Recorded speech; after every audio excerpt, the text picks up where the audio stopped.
Please be seated. Hello, Your Honor. Hello. This is a case of Childress versus Davis. Thank you, Jerome. Good day, everyone.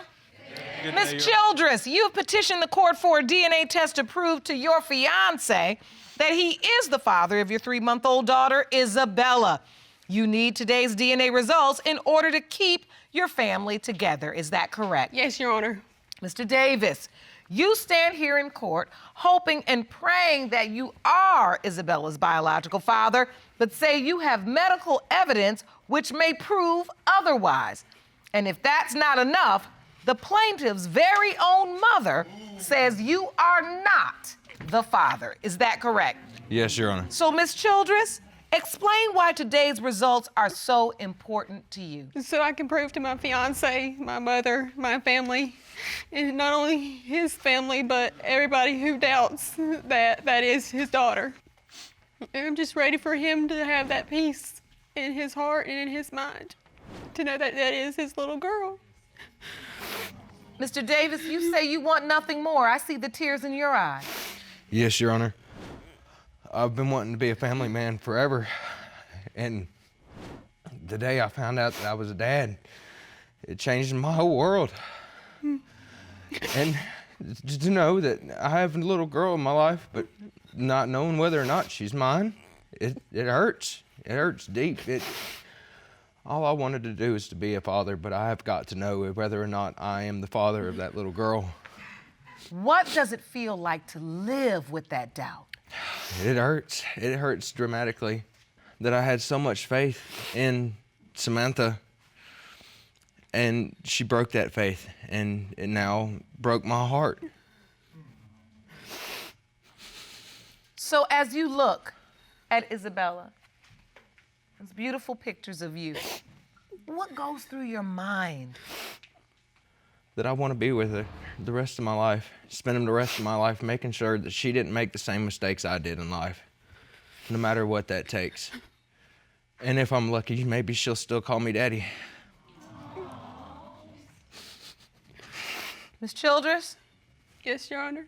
I have to take you back to a very difficult time because we need to discuss how we got here. So, your relationship. Take me back to your relationship during the window of time when Isabella was conceived. I had just moved out of my mother's home and moved back in with him. Our relationship, it has been rocky. There have been ups and downs. And I have stood by him through everything that has happened. And my doctor told me that that window of when I wrecked my car is the week I got pregnant. So, Mr. Davis, can you take me to the day you found out Ms. Childress was pregnant? Yeah, I was very excited when I found out she was pregnant. I immediately went to the store. I wanted to make sure, so I went to the store, bought 5 more tests. I made her take every one of them, and they all come back positive. And you know, in my head, I'm like, yeah, I'm gonna have a little boy. I already had my mindset we were gonna have a little boy, so I was thinking football and touchdown. So, and turns out we was having a little girl. So now it went from football to touchdown to tea parties and tutus. and you know, excitement was there, but there was also fear now because I didn't know anything about little girls. I didn't know. Okay, well, how do I change them? How do I take care of them? How do I do this? How do I do that? I call around, I ask family members, and, well, one thing led to another. I'm talking to family members, and that's when the rumors start coming out. That's, Can you be specific about these rumors? What did you hear? Family members are telling me that she was talking to her exes again, and it hurt. It hurt bad, and it definitely put doubt in my mind whether or not Isabella was even mine. And it really hurt. It hurt emotionally. It felt like I just lost my chance at the American dream. One thing led to another. We ended up splitting up. Shortly after splitting up, not even a week later, she was living with her ex. I was not living with my ex, Your Honor. I was living with my mother. I had moved back in at home. And why does that upset you so? Because everybody's saying this to him, and it's not true, none of it. Were you having sex with your ex? No, ma'am. I was not. Were you talking to him on the phone? Yes, ma'am, I was. But you thought there was more going on, Mr. Davis. I did. And people were telling you there was more going on. Yes, they was. And that she was really living over there with him, but pretending like she was living with her mother. That's correct. Now, I'm not saying you're lying, Miss Childress, and you're so upset, but that scenario does sound more in line of what we hear in this courtroom. Yes, Your Honor. There's other things that made me doubt as well. I have medical issues that suggest that I may not even be able to have children. Be specific. A few years ago, quite a few years ago, I was 22, went to the doctor. I felt testicular pain. Went to the doctor. I thought it was cancerous. Turns out it was not. But he was able to tell me that I have a 45% chance or less to even have children. So what were the symptoms? What was happening? The pain was for one, and it happened over a period of years. And also, my right testicle had shrunk down dramatically in size to an eighth of the original size. If you want more episodes of Paternity Court, make sure to subscribe and click on the notification bell. Your testicles shrink to 1/8 of its size, and the doctors tell you you may not be able to have kids. That's correct, Your Honor, yes.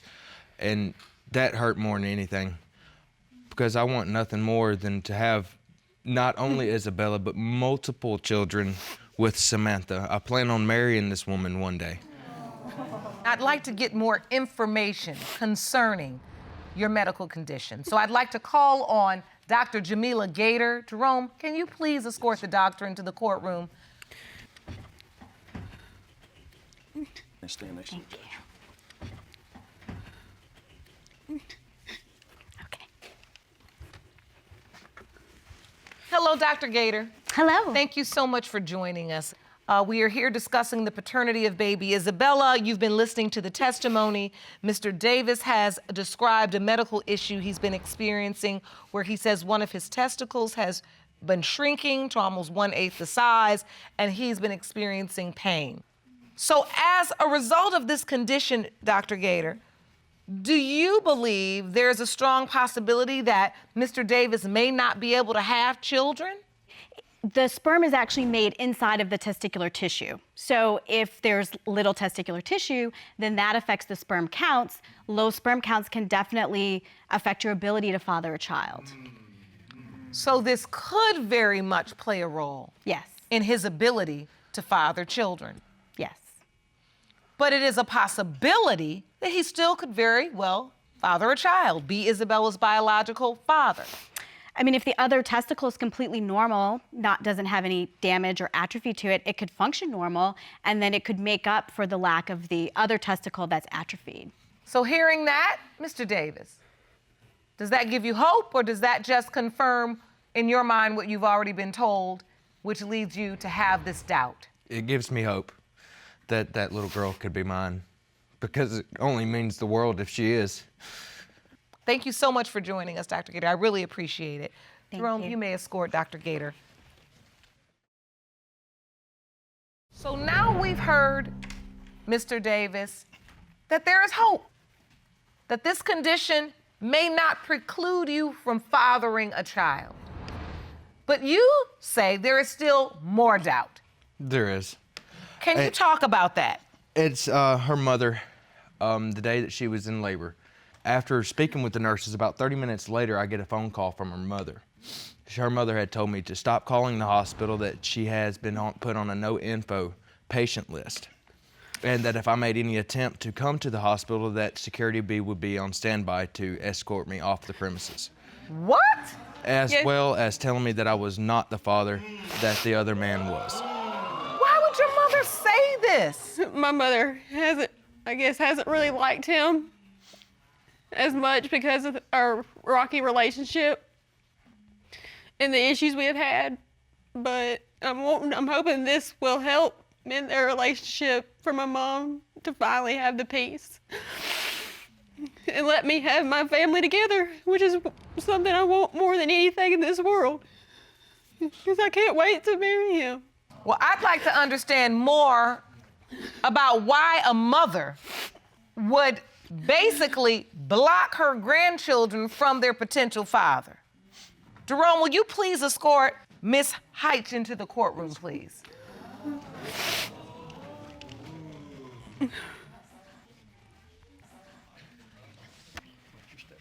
Thank you. Thank you, Miss Heitch.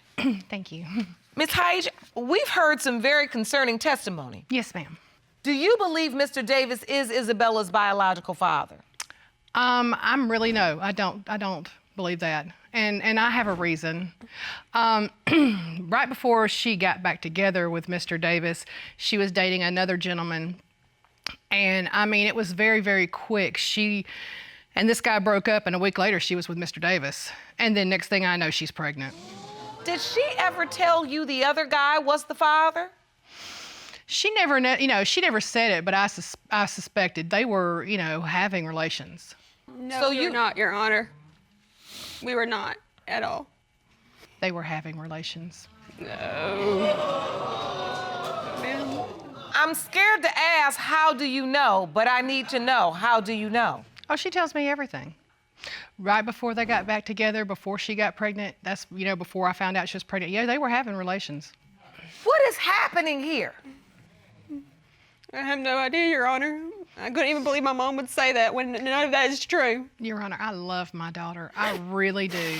I really want to be able to believe her, but my daughter is a pathological liar.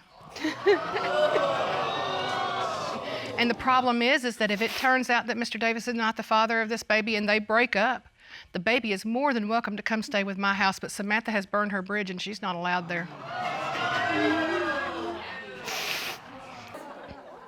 I don't know what to believe. I really don't. I really don't. I really hope that he is. He's been nothing but good He to that hopes baby. he is. She hopes he is. Mm-hmm. I hope he is. At this point, I'm just like, what in the world?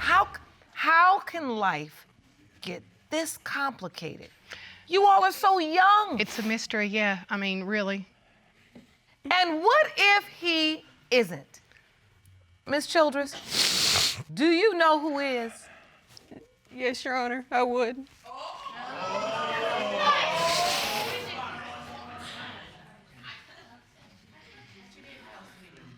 So that means there is another possibility. I know that just took the air out of your sails, Mr. Davis, and I hated to bring you up to break you down, but sometimes getting to the truth does that. If it's any consolation, he's a much better parent to Isabella. This just keeps getting worse and worse. And I love her, but I can't honestly trust what she says to me. I can't trust nothing. Right now. Thank you. I can't trust nothing but what's in this envelope, because I know it's the truth, the whole truth, and nothing but the truth. Jerome?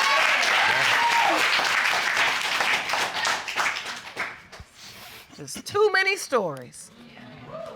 These results were prepared by DNA Diagnostics, and they read as follows. In the case of Childress versus Davis, when it comes to 3-month-old Isabella Childress, it has been determined by this court. Mr. Davis, you are the father. Can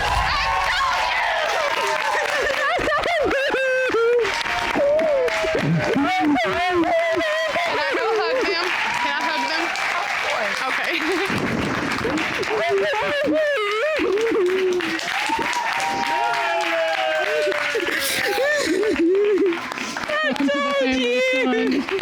I told you. Samantha, stop. Welcome to the family. Okay? Welcome to the family. Officially. Look at that smile. I haven't seen that all day. I love it. What a beautiful smile. You so happy, right? How does it feel to know for certain? Can you put it into words? Oh, 2 twos and tea parties. Exactly.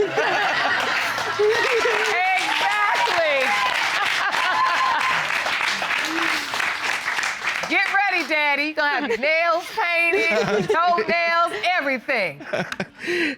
This is a beautiful thing. And I was serious before I went to those results. There were so many stories, I couldn't figure out what to believe. And I'm just so grateful that all of you had the courage to come into this courtroom today so you can get down to the bottom of this for this beautiful little girl before she has to grow up and suffer through these types of questions and confusion, because it's no way to live, is it? No, it's not. The only problem with that type of operating system is it will continue unless you change. This takes a lot of work, but Isabella's worth it. And I want you to get started right now with Dr. Jeff.